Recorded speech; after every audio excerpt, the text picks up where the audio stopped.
Thanks for joining us. My name is Angie Venza. I'm from the International Youth Foundation. I'm a program director and manage some of our global initiatives around youth employability. I'm really pleased to be here with all of you, and we have a great panel lined up. And hopefully we're going to have the panelists be able to make fairly short interventions and then get into a really good discussion. This topic, I'm assuming many of you, if not all of you, were in the plenary session. Is that the case? Tim, raise your hands if you were there. Okay.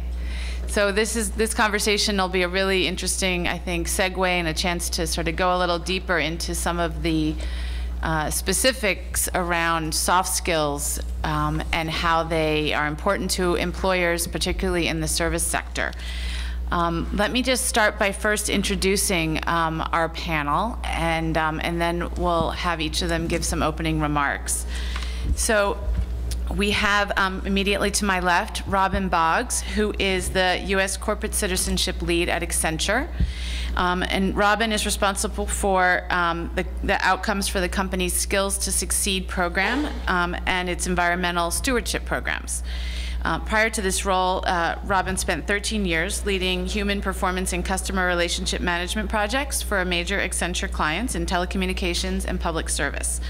Before joining Accenture, she spent 5 years in nonprofit sales, business development, and program execution. We're really glad that she's joining us. Jennifer Silberman, to her left, is Vice President for Global Corporate Responsibility. And if you were in the last session, you've already heard her introduction, but I'll give her a brief one. She is responsible for overseeing the development, integration, and communications surrounding Hilton's worldwide corporate responsibility strategy. And she joined Hilton Worldwide from APCO, where she was 8 years as Vice President for corporate responsibility, where she counseled Fortune 500 companies and foundations on strategy and program design, also business integration, stakeholder engagement, and reporting and results-oriented philanthropy. She has more than 20 years experience working in the US, Latin America, and Africa in economic development, sustainable, and human rights. Finally, we have Alejandra Martinez, who is also from Hilton Worldwide. Alejandra is a young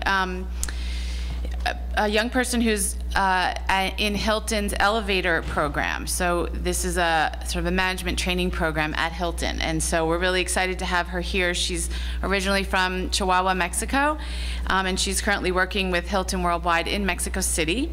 She has a bachelor's degree in organizational communication and has actively worked as a leader in various communities in Mexico and Costa Rica to advance environmental issues, and has also worked to help other young people engage and get involved in their communities around these issues. She has also served as a youth representative on the Chihuahua State Advisory Council for Sustainable Development, so quite a curriculum for a young woman.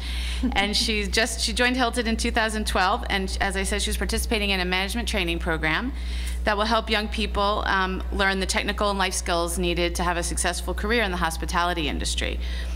She's also helping to work on projects within the hotel to help other less fortunate young people also gain some of the skills they need to enter into the hospitality industry.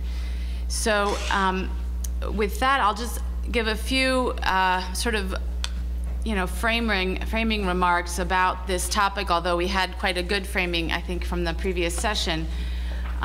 Basically, the previous session helped us set the stage, but I'd like to go a little bit deeper into the importance of soft skills for young people's success in the market, and particularly in the service industry. We'll focus particularly around hospitality, but in general, the service industry. I think hospitality and retail are two of the largest components of the global service sector.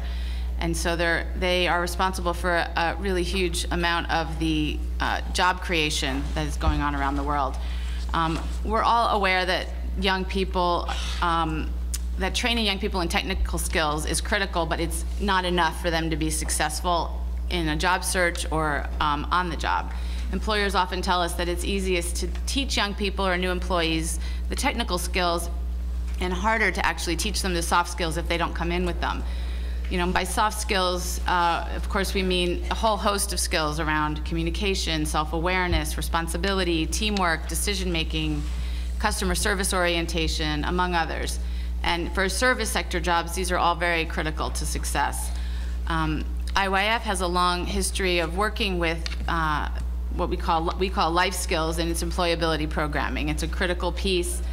And we also are very intentional about making sure that when we design a program, we want to make sure that the program meets the needs of two clients.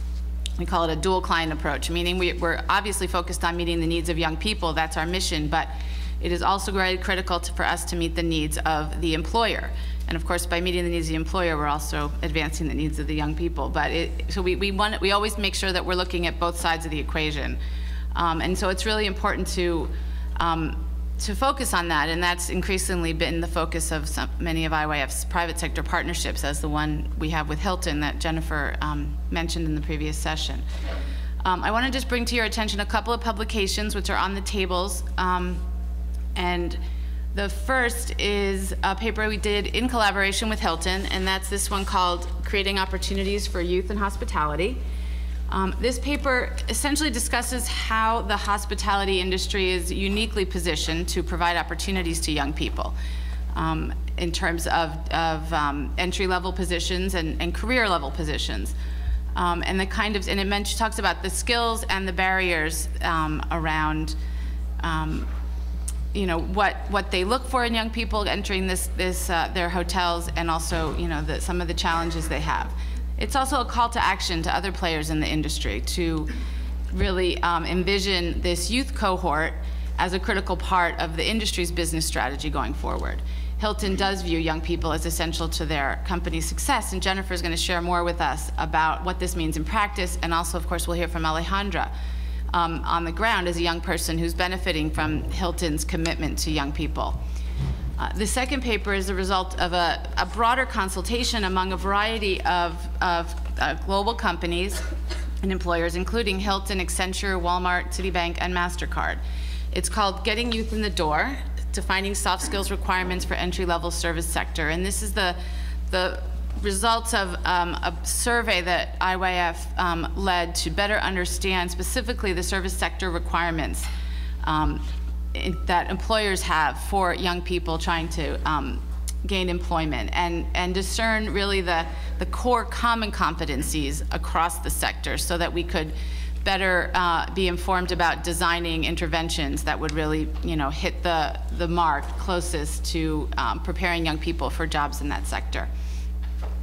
So Robin will share with us Accenture's insights into how their myriad corporate clients that it works with view the skills gap for youth. And it will tell us specifically about one program, the Skills to Succeed, that has been very successful at transferring skills to young people.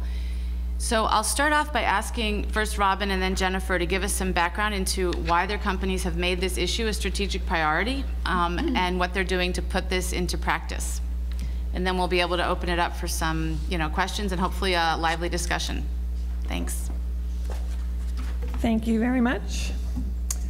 So I did see a number of hands come up earlier, so I know folks were in the plenary session, and Lisa, as always, did a fantastic job of giving a general overview of what Accenture is doing around Skills to Succeed across the globe. She did mention, and as Angie just said, I'm responsible for our program in the US, so most of my remarks are going to be focused on there, but certainly you could take away that what I'm doing in the US is just one example of what's happening really in all of our geographic units around the world. And I will say, too, that what you'll find as you think about Accenture and Skills to Succeed, which is a globally unifying program that we've all made locally relevant depending on what the needs are of our particular countries. Each one of our geographies has some program focused on youth, so it's very relevant and very important to all of us. And I'll talk here in just a second about what we're specifically doing with youth and an investment we made with one of our key partners here in the US. But this is just, I'll just kind of slide past this, but as Lisa mentioned, we're focused on Skills to Succeed. It's our core philanthropic investment. We also do focus on environmental stewardship. And I've often had the question from people, you know, those seem like such different things, but for me, they're really both about sustainability, one being about economic sustainability and one being about environmental sustainability. So I really do think that they really blend well together and certainly make sense for Accenture. In terms of what we are doing here in the U.S., we actually started this journey to sort of shape our program. We are a technology company. We do a tremendous amount of research. We're always trying to be driven by data. So we did quite a bit of research back in 2011, going into 2012, to really figure out what is it that is going on here in the U.S. and where can Accenture make a difference. And so there are certain realities that really came apparent, and I think these actually continue even today relative to what's going on in the U.S. employment market. And I've highlighted the couple here that are really relevant to the discussion we're having today just around youth. The first being that continues to be a difficult transition from vocational qualification and formal education into first employment. Lots of unemployment going on with young people. High school unemployment rates are about 26%. They're 47% of African American high school kids, 26% of 40% of Hispanic kids, and only 26% of white kids are not even working when they're in high school at some level. And as we all know, having some exposure to work is becoming such an important part of getting into that, let's say, first full-time employment opportunity that's going to set you up to be able to generate income for yourself over the long term. We also see, again, like, as I said, with these high unemployment rates, just continuing underrepresentation and non-participation, and it's getting harder and harder for young people to find jobs. And I won't go too much more into that since we had the great presentation on it earlier this morning.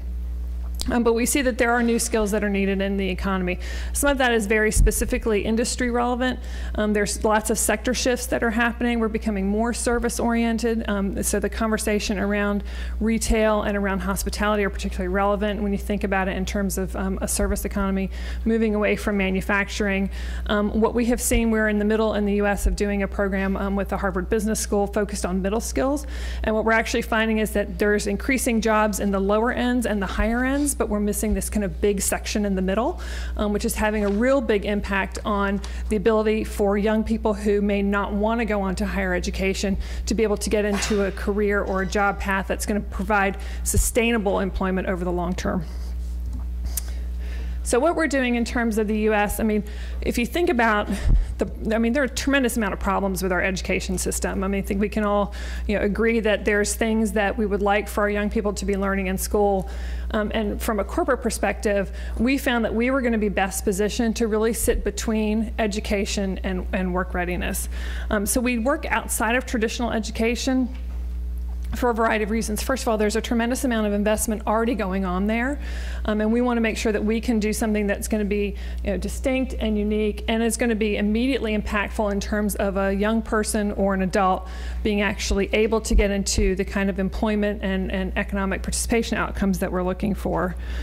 We also see that we want to build over and above formal education because we don't want to, just in terms of being able to kind of partner with clients and with other people and other organizations in the community, want to get terribly invested in the school systems in particular, again, because there's so many, I think, inherent issues in public education.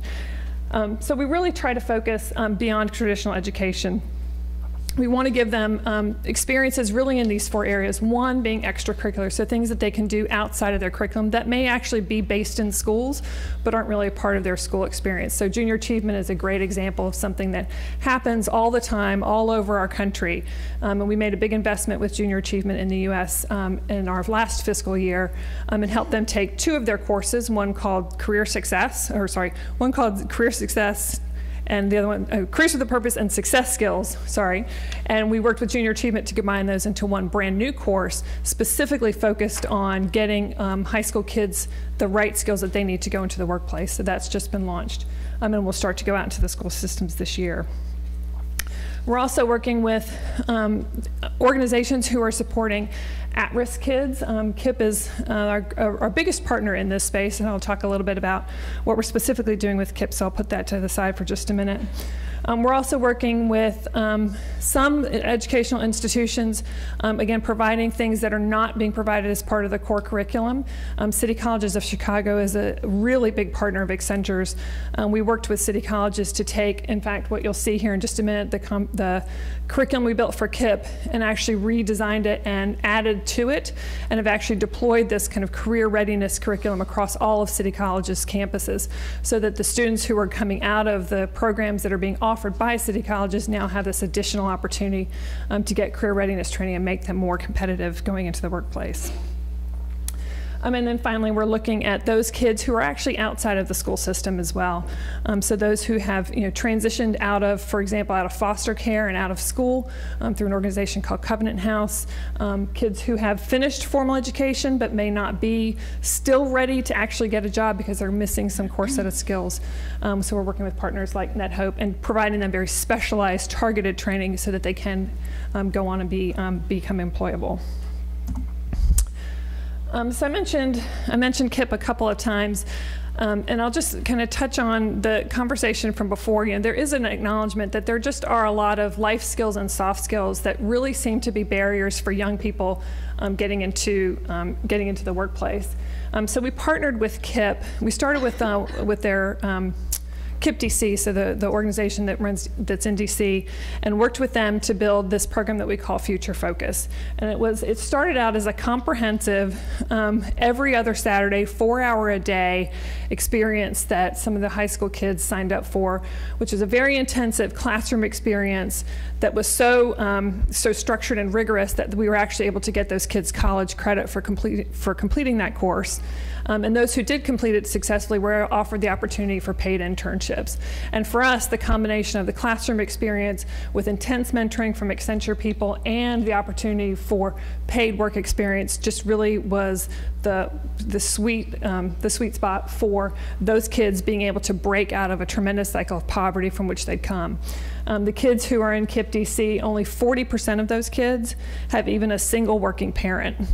So imagine what's going on with a kid and what opportunities a kid might even think that they have if 60% of them don't have any working parents, and of the 40% who have a working parent, they're all pretty much living in or at the poverty line, so they're not having an opportunity to be exposed to things outside of that world. So this program became tremendously impactful for those kids.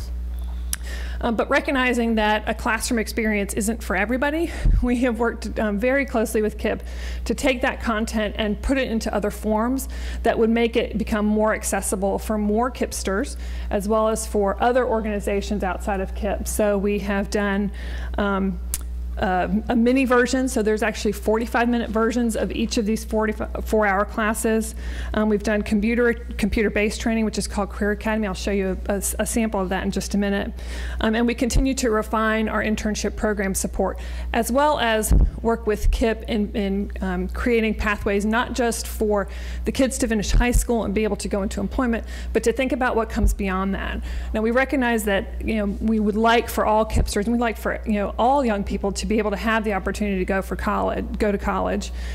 That may be a great path for some, and it may not be a great path for others. So this program works for both.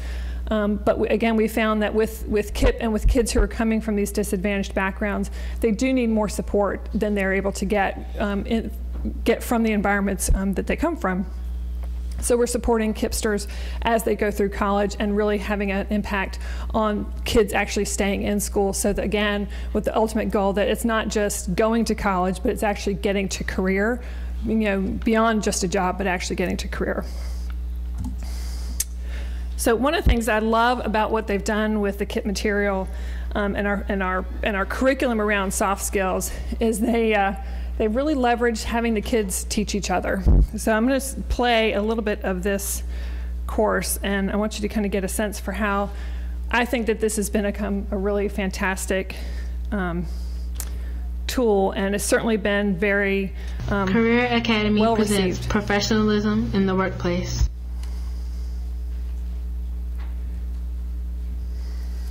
We'll skip the navigation. At the end of this course, you should be able to identify professional, school, and work behaviors, identify positive work habits, identify appropriate work attire, and identify characteristics of professional emails. Okay, so what's immediately different about this course? The voice, right? This is not a professional actor. This is a Kipster. And each one of these courses in this curriculum that we've done on web-based training actually has a different Kipster narrating it. So let's just go through and answer the following question to see how much you already know about professionalism in the workplace. Don't worry, it's not graded. All right, we'll see what you guys know here. Which of the following is an example of acceptable and professional work behavior?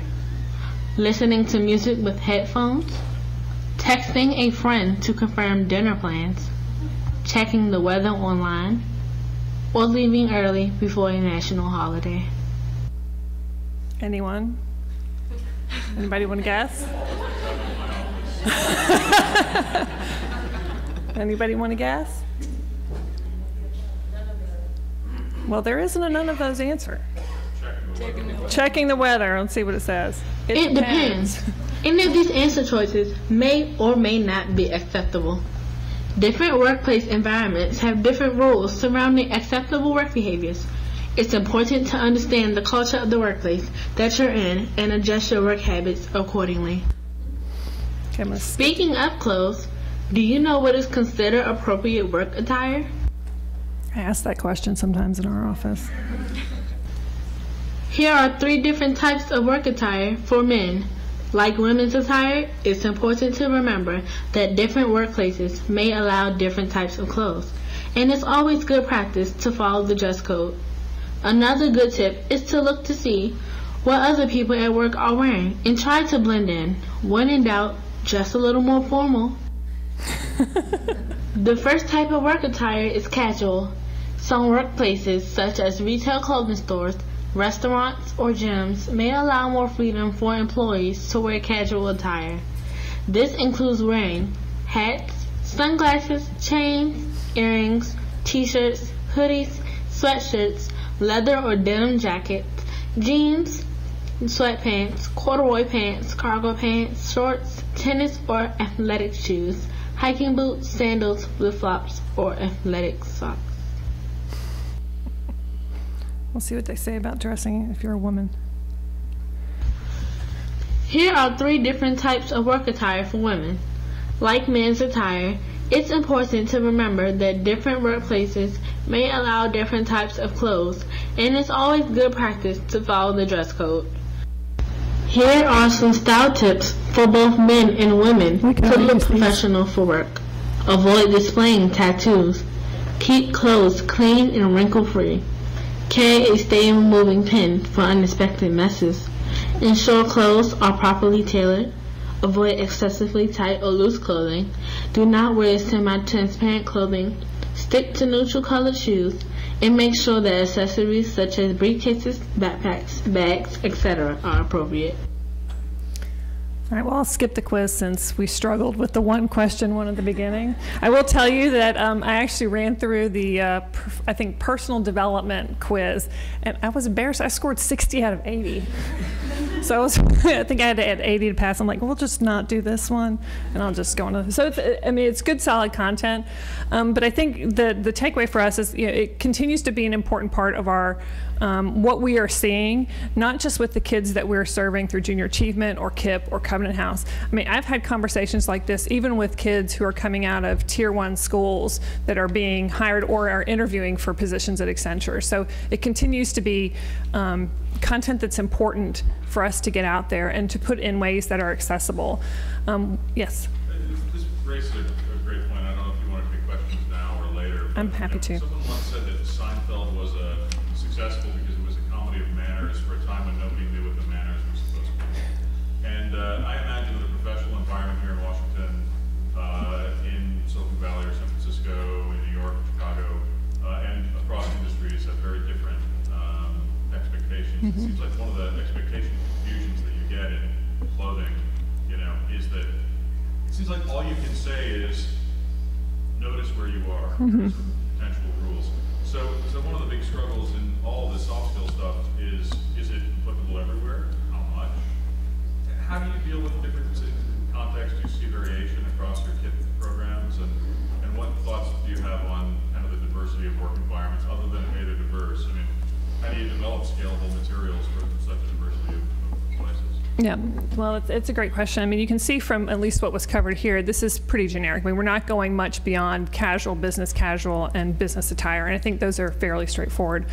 One of the things that's great about KIP in particular is that while they have a very strong national identity and national brand, they are also very localized.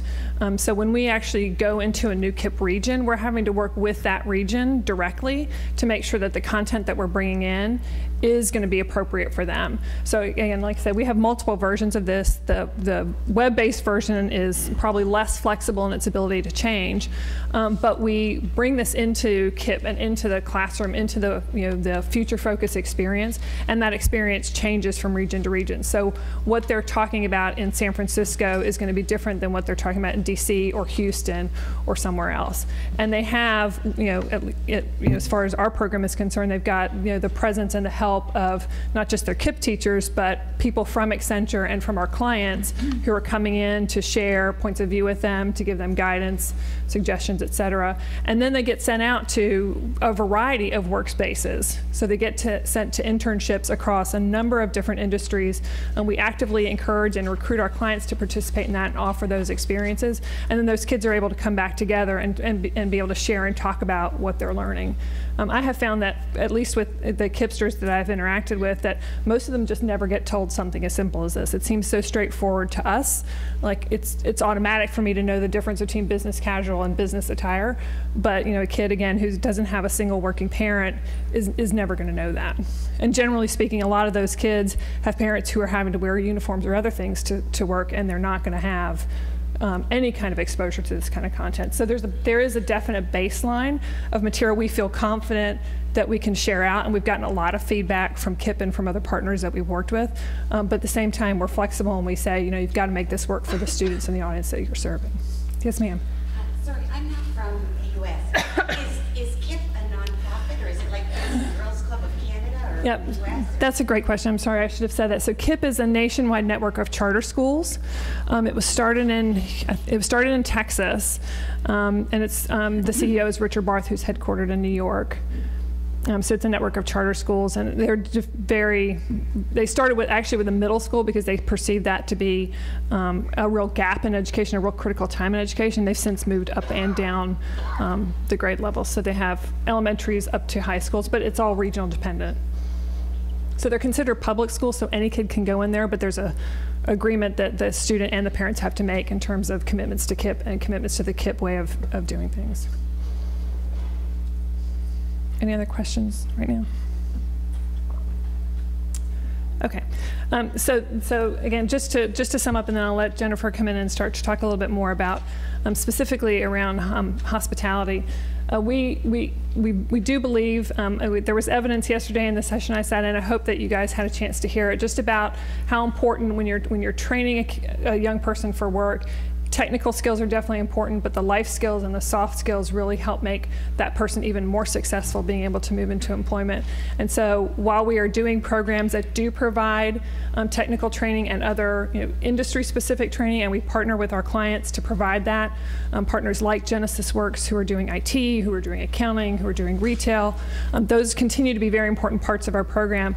We've made this big investment because we know that these are skills that all young people need to have, and we're actively looking for other ways to expand it, to put it out there in new forums, and to make it readily accessible. I mean, we've made this investment already, and we're always looking for organizations and opportunities where we can put this into new formats. We'd like to do some interesting things on social media, and we're looking at how we make it more broadly available to more partners across the U.S., and certainly welcome any interest or ideas that may come from this audience.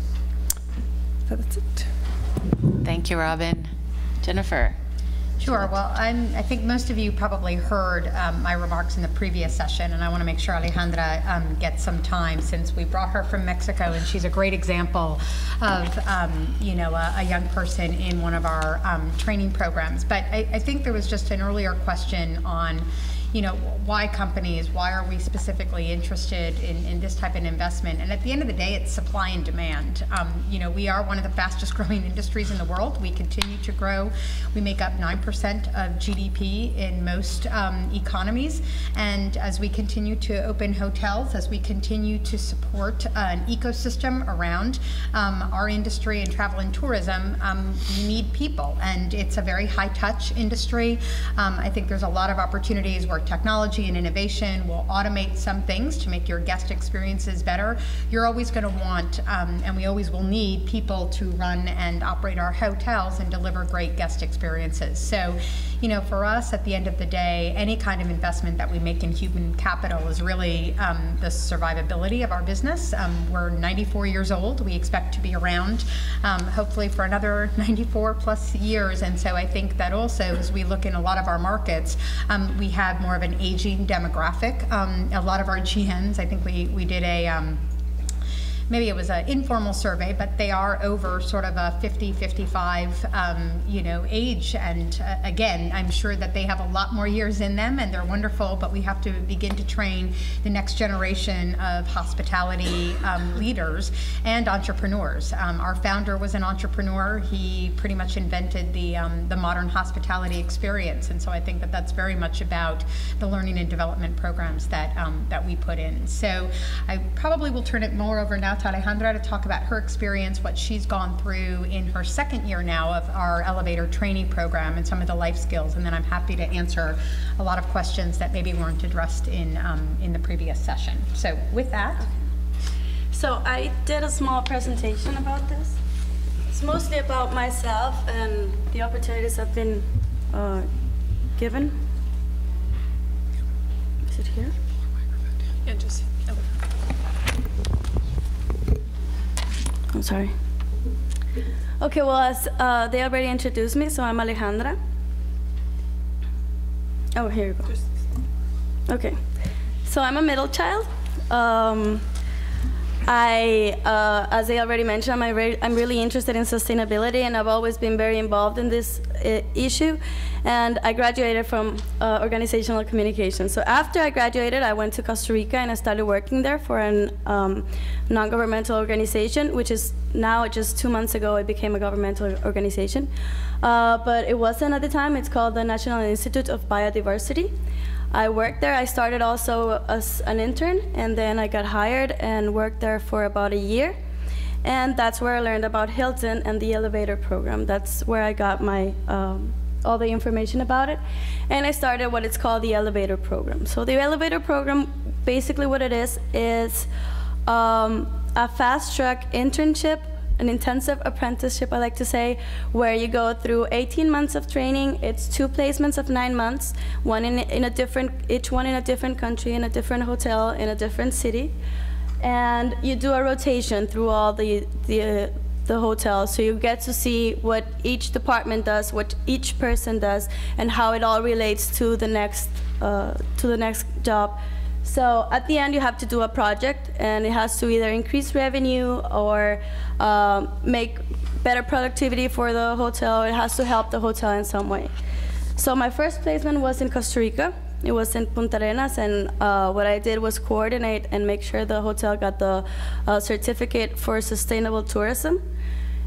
We got it, and now I'm on my second placement, which is in Mexico City. And for that part, I'm gonna tell you a little bit about my next project. I just got there, I've been there for a month, so I'm thinking about my next project, and I already have something a little bit built up. So as they already mentioned, Hilton has a lot of different opportunities for young people. Mine is just one of them, but there's a lot of different foundations and organizations that we work with. Just last Monday, we were with YCI. We had the 7th generation starting again in our property, and those are the 8 people that are going to be, young people that are going to be working with us, and they're going to be developing in the hotel industry. So my project for this new placement is very focused into what this whole conference is about, because I feel very fortunate to have this opportunity and to get to live as they already mentioned, is really very different what you learn in a classroom than what you see when you are in the day-to-day working, and what you see. They always tell you need teamwork and this job skills and communication, but what does that really mean? Like when you're in the workplace, what does teamwork mean? What is communication? So I'm doing this immersion programs in different fields that will help train our youth in the needs that hotels have, and that will make the job opportunities for young people. So it's basically like an apprenticeship also, but it's focused on one basic need and the abilities of the young people. And it's going to be from 6 to 9 months, and after that, then they'll get the opportunity to stay and work with us. So it's going to be in 3 periods. First, then you'll get the work experience, and you'll have to do a project also in the department where you're going to be focused in. Then you'll do a cross-training in another hotel just for a week, but also another brand, so you get to see the differences between, for example, like a Hilton and a Hampton Inn. They're very different. I was in a resort first, all-inclusive resort. Now I'm in a city hotel, so that really gives you a perspective of the needs, how tourism is growing, how tourism, it's different from one city to another, but yet again, the cultures and the abilities you need are going to be very similar. And then at the end, you'll get a job offer, and they'll get the opportunity to be part of our family. So basically, for me, Hilton has been like a huge experience, and you get to talk to a lot of different cultures, and what they've talked about, the soft skills and the gap between the hard skills and the soft skills is really important, because you get to see what it's like. My mom always said, study something you love, because you'll end up working in whatever there's a job. And I think it's really accurate, because in school you learn one thing, but once you get to the working place, it's something very different. It's very enriching to have this opportunity, as they already mentioned in the panel before. Hands-on practice will give you something that you will never learn in a classroom. It's not the same to hear about teamwork than to actually be at a team where you have to get your ideas through, and you have to work with people with different cultures, with different ideas. So that's basically what I'm doing right now. That's basically what Hilton's been doing for us, for me. And I don't know if you have any questions for me.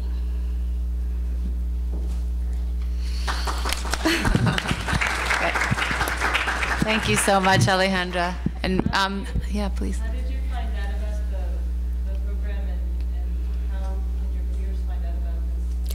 Well, the program, we're gonna have the next interviews next year.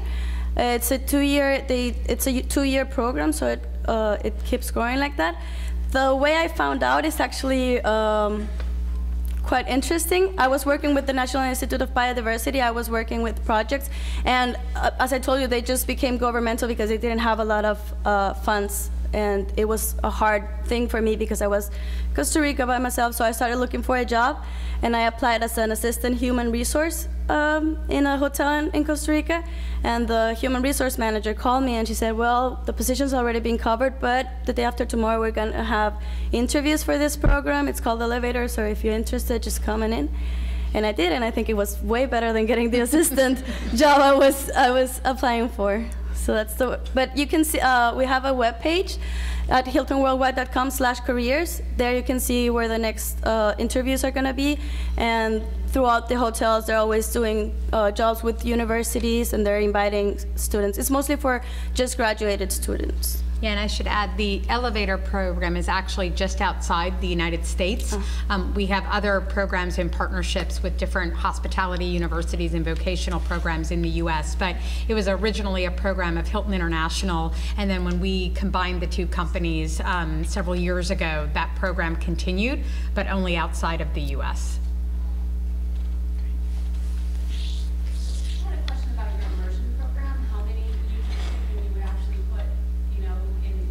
In each. Yeah, we're going to start with a pilot program. In Mexico, we're growing very much. This year, we're going to have 9 new hotel openings. So that's gonna give place to a lot of new job opportunities. As I here you can see, there's different departments. So the finance immersion program is already up and running. It's been running in Argentina. And we already have a graduate from that program that's already working also in Argentina with us.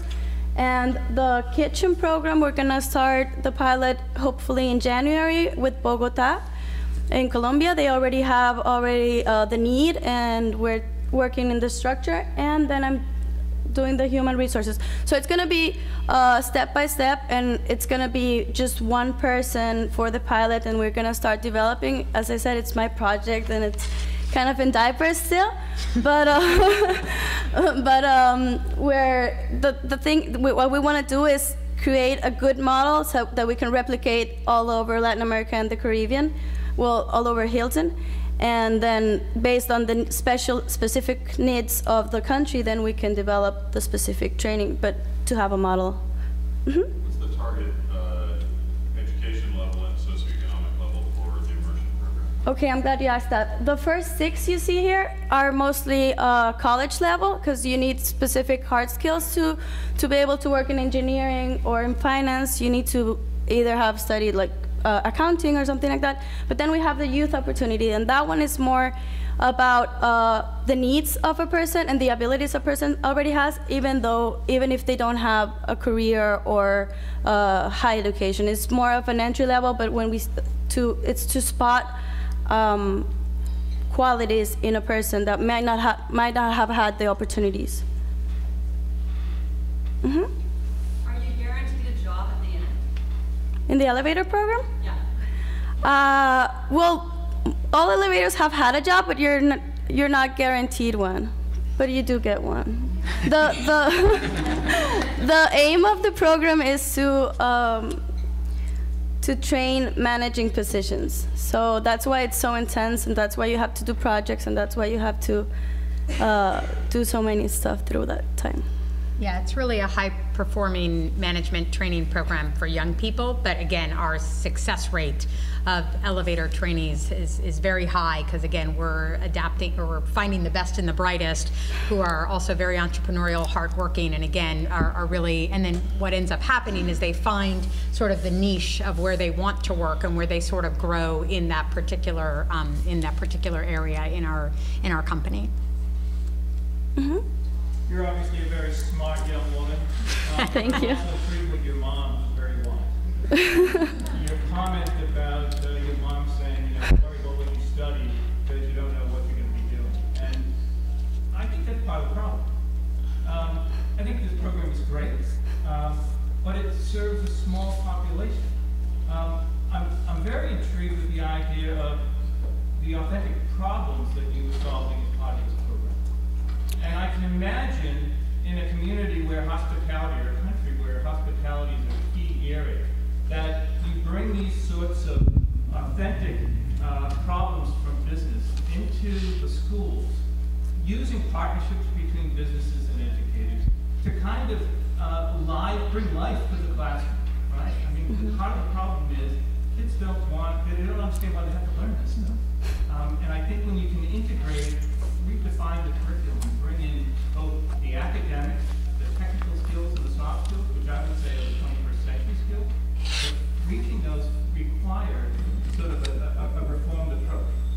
So anyway, I think the program is great, but I still think it's an interesting illustration of that huge gap we have between what happens in school and then what employers are looking for. It goes into this black box, and I think that's what really needs to be addressed in this integrity.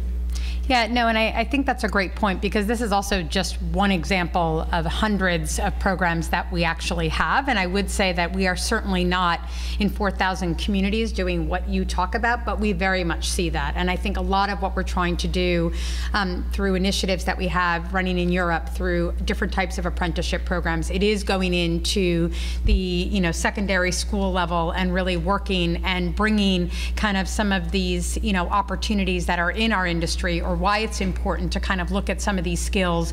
We have a lot of collaborations with school districts or school communities. Obviously that happens much more at a municipality or a local level, but no, you're absolutely right, and it's very much a holistic approach. And I think the challenge that we have is that even as a global company, we have 4,000 hotels, so it's really, there's some initiatives that we can put in at the enterprise-wide level where we see real growth needs in certain markets, and there we will invest a lot of that kind of training dollars and education, et cetera. But a lot of them just happens basically if you have an enlightened GM who's had a relationship for 20 years with the local school system, and every year, you know, he brings his HR team, and they are part of school fairs, and they talk to the students, and they do hospitality days, and we have countless examples of those. It's just very hard to have that as a system-wide approach right now, just based on our structure.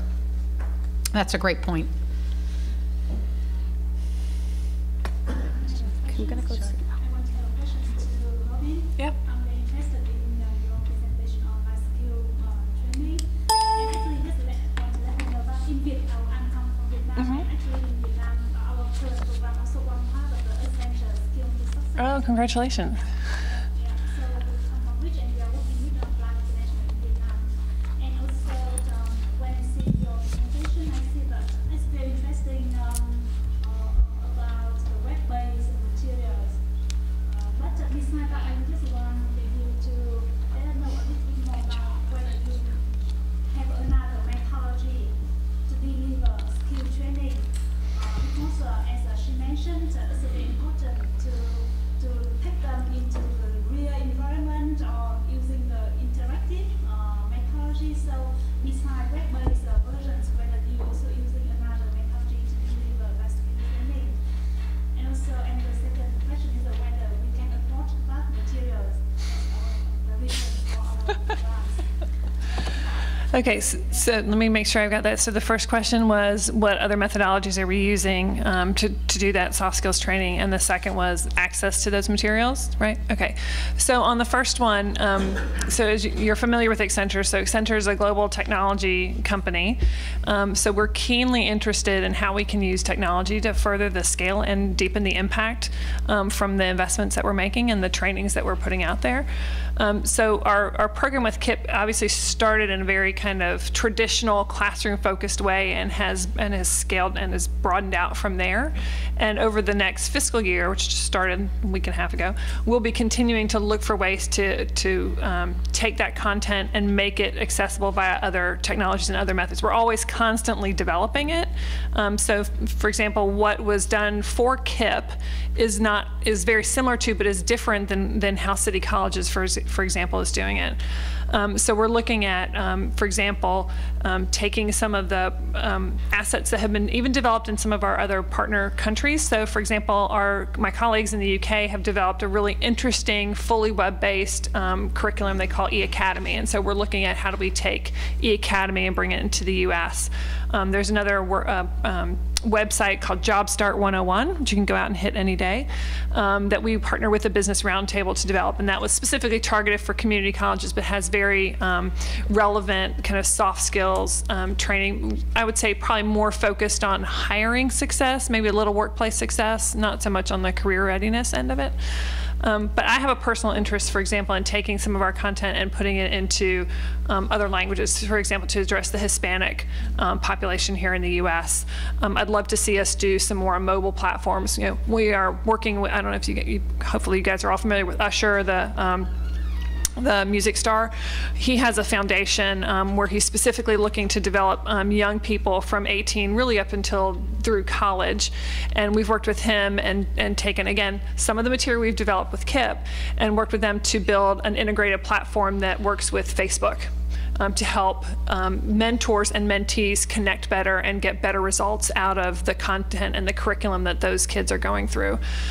We also make investments with partners here in the U.S. who are doing a lot of the kind of soft skills training, but are very focused on kind of structured mentoring programs. So iMentor is a great example.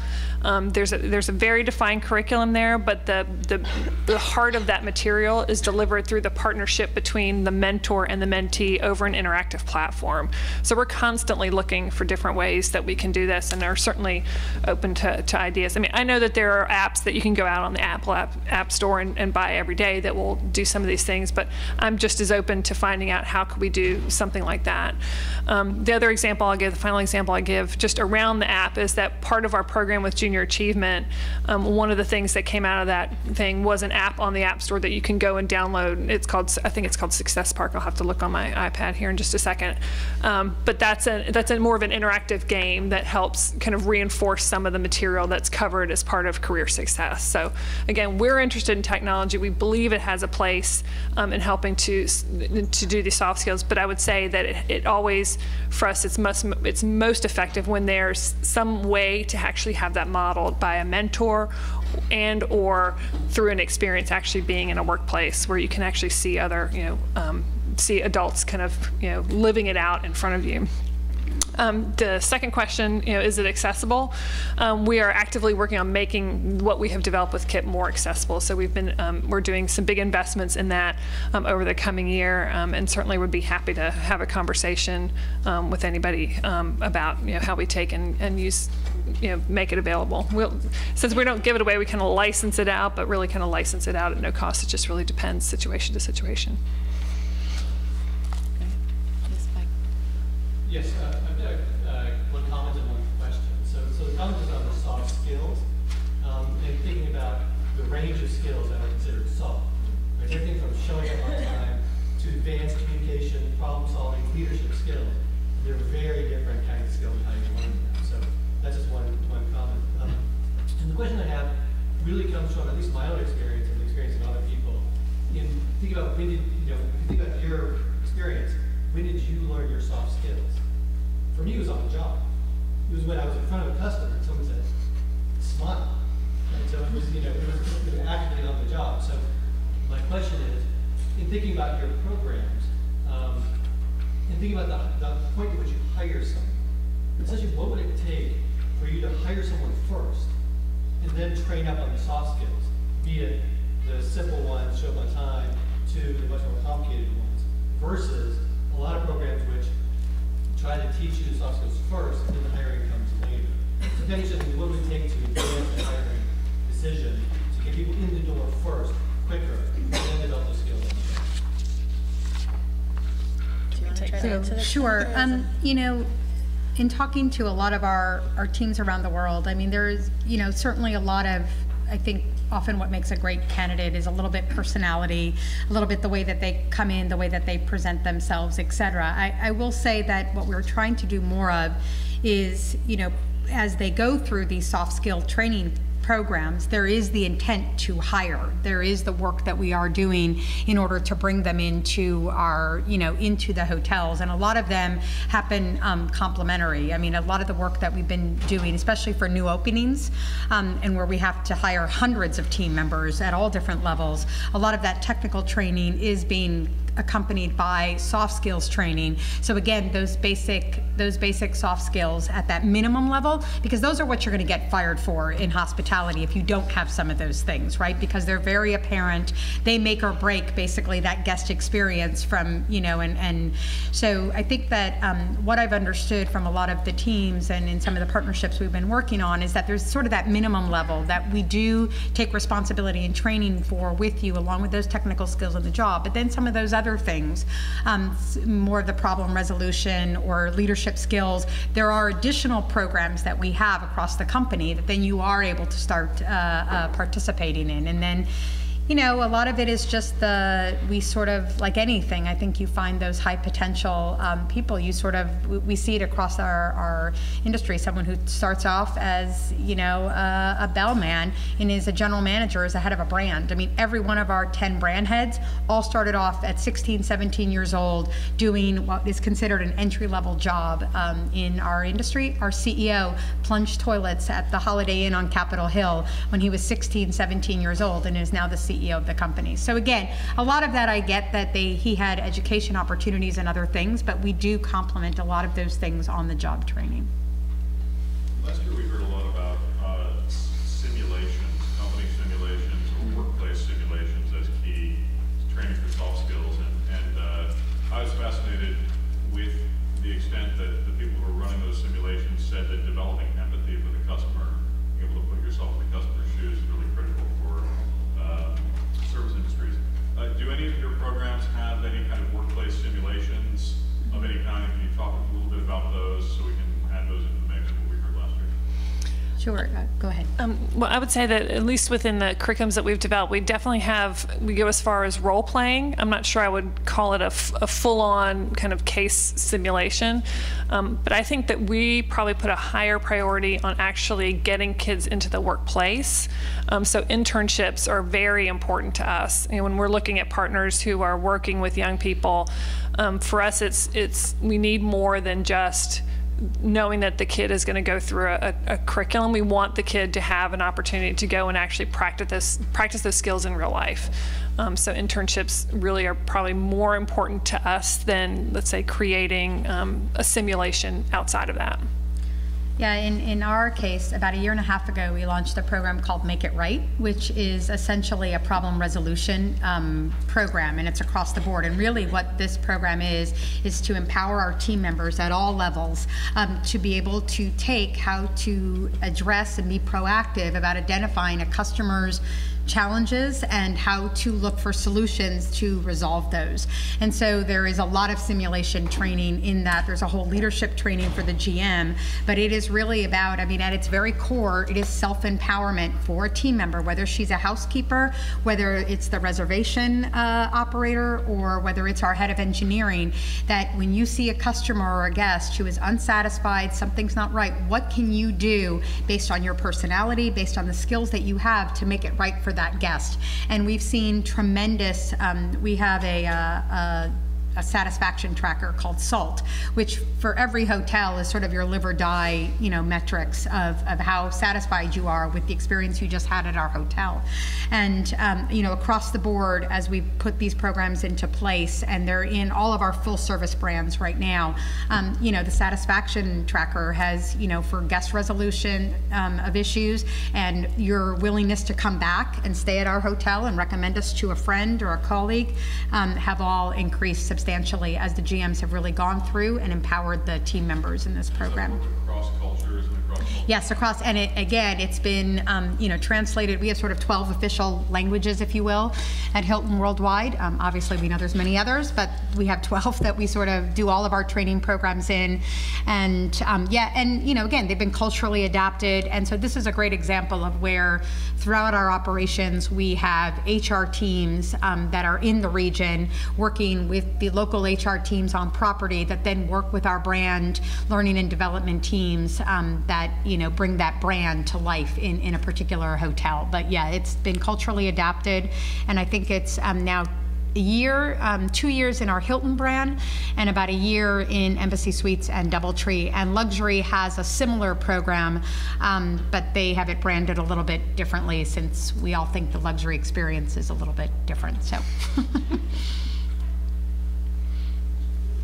Yes, go ahead. I'm from Texas and have worked a number of years as part of a consortium with Georgetown University. And a couple of years back, we had a program with indigenous and Afro-Latino students, very remote and marginalized kids from Colombia, Ecuador, Bolivia, and Peru. And it was a real experiment because they couldn't have access to traditional university training in their own countries. And we have a hospitality program in our colleges, but we really needed to create actually a program tailored to them. And the Hilton and other local partners put together especially an internship program and a mentoring program for these kids. And so we did the pilot, and the IDB never really followed up because they had a number of different fields, or they followed up with the kids. I mean, it's not but it's what's happened to these 20 kids 5 years out. Yes, some are in hospitality, some are running tours on the Amazon, and they are training and teaching others in their communities how to do it. Some have gone back to their communities and started nonprofits. About half the group are now in university programs. Some have gone back and started small entrepreneurial businesses based in their areas. But what's remarkable to me is, just in a talk way, keeping up with these kids, how this set of skills transfer. Right. And the earlier session that talked about optimism, resilience, a safe place to take risks, make mistakes,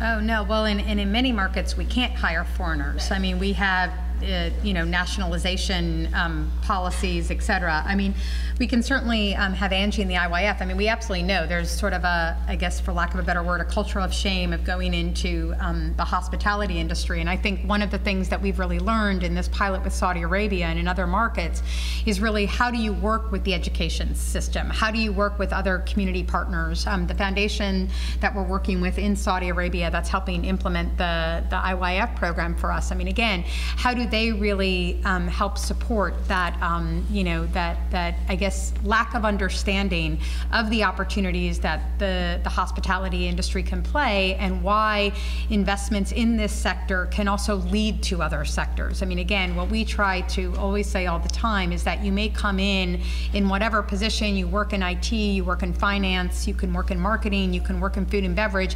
Any of those industries or skills are transferable outside of our industry. So, the amount of resources we spend on training you to be successful at your job are pretty astronomical because, again, as I mentioned earlier, it's very expensive for a hotel to continue to maintain operations if every 8 months you're training people. So we do spend a lot of time in training people, and the biggest challenge for us is when we lose people. So I think that a lot of the public awareness we've been trying to do in the Middle East is about, again, you can use your university education in our industry, but you can also learn all of these other types of skills. And I think it really is something that we have to continue to work with the governments on, continue to work with the NGO or the community development sector, et cetera, to help educate and reach those target markets that we're trying to recruit. But I would say in most countries, we actually don't bring in. I mean, we don't have enough people to bring in. And every time we move people, from one hotel, then that hotel then has to hire. So we certainly have had to do that in instances of general managers.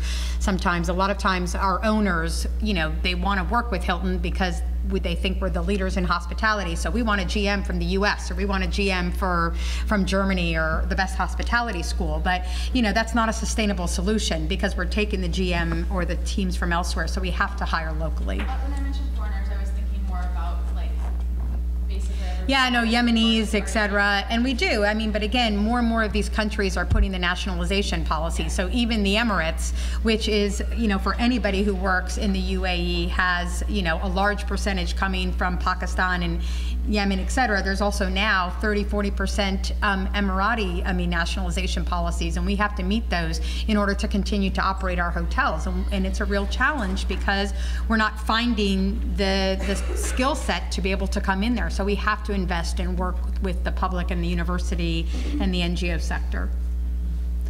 I'll just add a little bit to that in terms of IYF's experience with our programming in Jordan. We have a large program in Jordan, and it's an employability program, and we do train a number of young people to enter the hospitality sector. And it's absolutely a challenge we've come across, is this sense that this is not a respectable or acceptable career path, especially for young women.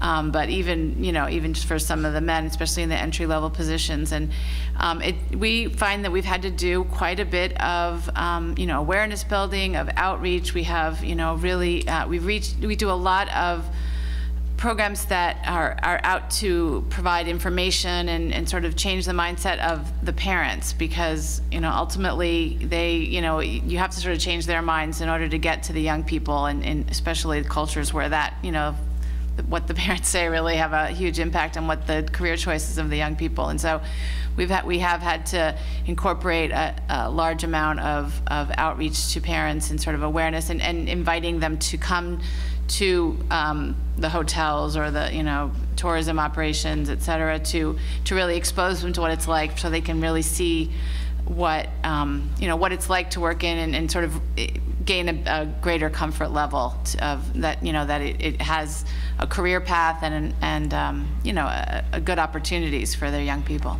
So, yeah. Someone else had their hand up. Was there another question back there? No?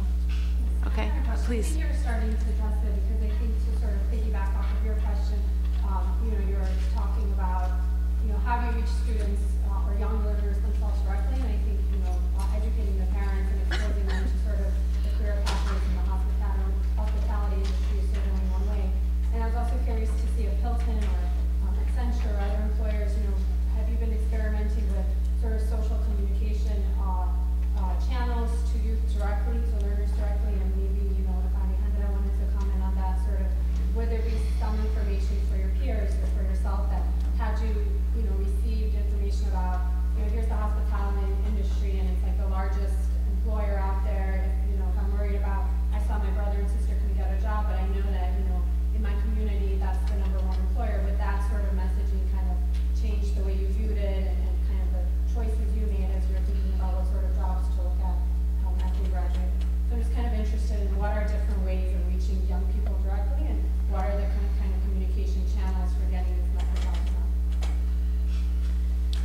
So I think, thank you. Travel and tourism, it's growing every time more. So you even see it in airlines and the destinies. It becomes more and more. It's more open to people everywhere. So I think we're getting that message across. We are seeing that traveling and tourism is growing, so it's an industry that's being, that it's getting more interesting. Social media has made also a huge impact on this, everything in e-commerce, so us being connected and now knowing that you can know the news of a place that's really far away and you can even go and work there with a company that's international, and then you have hotels at your country, but then you can expand and work at other places. I think it's growing every time more. So as far as knowing about the opportunities, I think Hilton is growing everywhere. So it's very, I don't want to say obvious, but it's a growing path that a lot of people are getting into. And it is kind of, when I first start talking to people about me working at the hospitality industry, it's kind of weird, and they're kind of interested of what are you doing? Are you like the bell girl or like housekeeping? Because that's what you think when you think of hospitality. But there's so much back in the back that you can also do, and a lot of things that you can grow into, and there's a lot of different jobs and qualities that are required, that it's definitely expanding, and people are getting to notice that, to see it as an opportunity to work, not only if you studied hospitality, but also if you studied finance, or if you studied sales or accounting or gastronomy or stuff like that. So I think it's growing everywhere, and with the social media especially, and the communication means that we have now, we're getting more aware of the opportunities there is. Yeah, and I would just add, I mean, one of the things we launched about a year ago was a project called Careers at Hilton Live, which we piloted in Europe, but this year all of our 200 hotels across Europe basically had to do outreach events into the community, whether it was through community organizations, schools, vocational programs, and they essentially had to do what I call sort of dog and pony shows about the hospitality industry. They had to go and talk about the different kinds of jobs, reach, and the qualifications, where you couldn't just go to kind of usual suspects. You had to identify segments of the population in your community that certainly were excluded or didn't necessarily have the opportunity to learn about hospitality industry programs, et cetera, and made it very interactive. They did amazing programs. So everything from the Rome Cavalieri, which is one of our Waldorf Astoria properties, it's beautiful, had 400 students come in and do simulations and kind of mentoring programs, et cetera, but learning and really hoping to change a little bit the perception of what this industry is,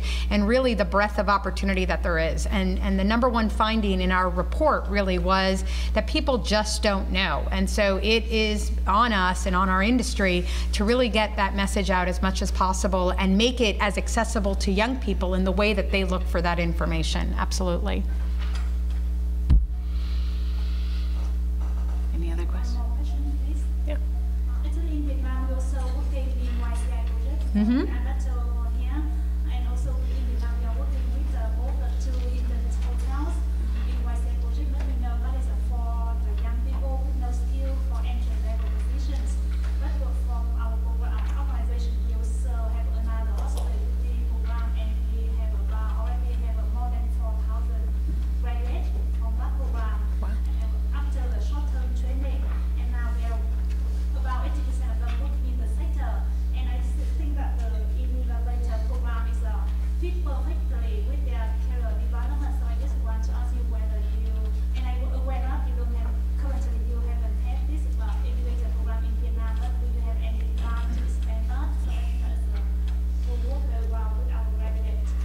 Sure. I mean, again, I can't necessarily comment on every individual program of our two properties in Vietnam. I'm guessing that, again, the GM or the HR director may just not be exposed to it. So part of it may just be, and maybe, you know, looking at also the YCI, since you already have that introduction, how do we make sure that they're aware of some of the other opportunities that you offer?